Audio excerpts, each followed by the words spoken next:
बड़ी मासूम सी है ज़िंदगी मेरी, शहर में रहता हूँ गांव भी चाहिए, बैठा हूँ ऊंची इमारतों पर, पेड़ काटूँ भी और छाँव भी चाहिए। तो किसान साथियों, इस पंक्ति के माध्यम से मैं आपको एक चार चीज़ों के बारे में मैं चर्चा करूँगा जो कृषि के अंदर जो देखने को मिल रहा है वह उसी का ही कारण है। आज हमारे भारत में 3.5 लाख करोड़ रुपए से भी ज़्यादा केमिकल फर्टिलाइज़र्स, रासायनिक fertilisers, chemical pesticide, chemical pesticide और भी बाकी चीज़ों में खर्चा किया जाता है। तो कारण और अनेक समस्याएं पैदा हो रही हैं। तो आज मैं आपको 4 जो गलतियां हैं मुख्य रूप से उनके बारे में विस्तार से आपके साथ साझा करूंगा। तो पहली गलती तो हमने यह की है कि हमारी जो देसी नस्ल की जो गायें हैं उनको हम अब रखना बंद कर दिया। जो हम अपनी गायों के साथ ब्रीडिंग किया है तो उसके कारण जो वो दूध में उतना पोषण नहीं है, साथ ही साथ में जो गोबर वो देती हैं उनमें के अंदर कोई भी एनर्जी नहीं रहती, जिसके कारण हमारी खेत में फसल बिल्कुल भी नहीं होती। जबकि हमारी जो देसी गायों का जो गोबर है उनके अंदर जो बहुत से जो भी पदार्थ हैं, तत्व हैं, जो फसल के पौधे को आवश्यकता होती है।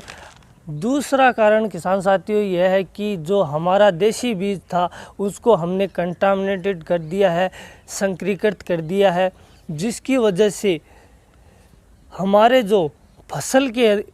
उगने की जो क्षेत्रीय हमारे जलवायु के अनुकूल जो फसल उगती है वो उगना बंद कर दिया है। और जो हम नए हाइब्रिड बीजों का उपयोग करते हैं जिनकी वजह से ये जो समस्याएं हमको देखने को मिल रही है वही कारण है। संकरीकृत की इस प्रणाली में क्या होता है कि हमारे जो देसी बीज का दूसरे बीज से संकरीकृत करते हैं तो उसमें से 2 चीज़ें घट जाती हैं, 2 चीज़ें आ जाती हैं, जिसके कारण हमारे जो बीज के अंदर जो चीज़ें घटी हैं, जो देसी बीज हमारा जो क्षेत्रीय बीज है उनके अंदर जो घटी हैं वह संकरीकृत की इस प्रोसेसिंग से हमारे देसी बीजों की जो मेडिसिन प्रॉपर्टीज़ है वो घट गई हैं, जिसके कारण हमारे जो क्षेत्र के अंदर जो पौधे उगते हैं वो अब पहले जैसे नहीं रही, क्योंकि हमने जो वैरायटियां जो हमारे क्षेत्र के अनुसार जो चीज़ें उगती हैं उनको हमने उगाने से बंद कर दिया है। जो हमारे देसी बीजों की जो प्रॉपर्टी थी उसको उसने डैमेज कर दिया, जो मेडिसिन प्रॉपर्टीज थी उसको डैमेज कर दिया है और उसका हम सेवन करते हैं तो जो हमारे इन्वायरमेंट के अंदर जो बीज उगा हुआ है उसका हम अगर सेवन करते हैं तो वो हमारे शरीर को रिपेयर करेगा। इस तरीके से हम जैसे दाल तो खा रहे हैं साउथ अफ्रीका की और साउथ इंडिया की गेहूं खा रहे हैं, कहीं का तेल खा रहे हैं, इसी वजह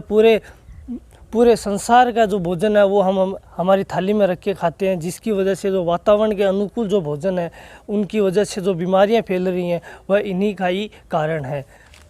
तीसरा हमारा मुख्य जो महत्वपूर्ण कारण है कि रासायनिक खेती के कारण जो हम लोग जिस तरीके से कृषि का जो आधुनिकीकरण किया है, साथ ही में जो हरित क्रांति के बाद में ये जो हम वातावरण के साथ जो कार्य किए हैं वो बहुत ही गलत हैं। तो और जो हम श्वेत क्रांति के अंदर जिस तरीके से हमारी देसी गायों को हम निकाल कर ये जो अलग वैरायटी की जो गायें हैं जो हम इनको खेती के कारण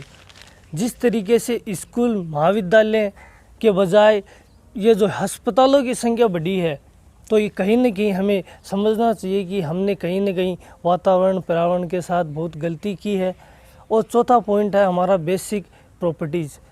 नॉलेज प्रॉपर्टीज़। तो बेसिक नॉलेज जो हम है क्षेत्र हमारे जो माता पिता हैं, जो पहले जो बुज़ुर्ग लोग जो खेती करते थे बिना रासायनिक तत्वों से, जो वो खाद वगैरह के माध्यम से खेती करते थे, तो उनको अधिक लंबी समय तक आयु जीते थे और साथ ही में वो भोजन ऐसा शुद्ध भोजन होता था जिसकी वजह से कोई भी किसी भी प्रकार की बीमारी नहीं होती थी। तो किसान वीरों, आज के इस वीडियो में हमने 4 बातों का विशेष प्रथम तो हमने चर्चा की कि पहला कारण तो यह है कि अपनी गायों को, देसी गायों को ब्रीडिंग कर दिया है। दूसरा कारण यह है कि हमने अपने ही देसी बीजों को कंटामिनेटेड कर दिया है। और तीसरा कारण यह है कि हमने जिस तरीके से रासायनिक खेती का प्रयोग किया है उसका जो आधुनिकीकरण किया है वह बहुत ही कृषि के लिए नुकसानदायक साबित हुआ है। चौथा कारण यह है कि हमने स्किल डेवलपमेंट नहीं किया है। किसान साथियों, इन चारों विषयों को ध्यान में रखते हुए जैविक विधि से खेती करने का निरंतर प्रयास करें और जैविक खेती का जो अभियान है उसको सफल बनाएं और सभी किसान साथी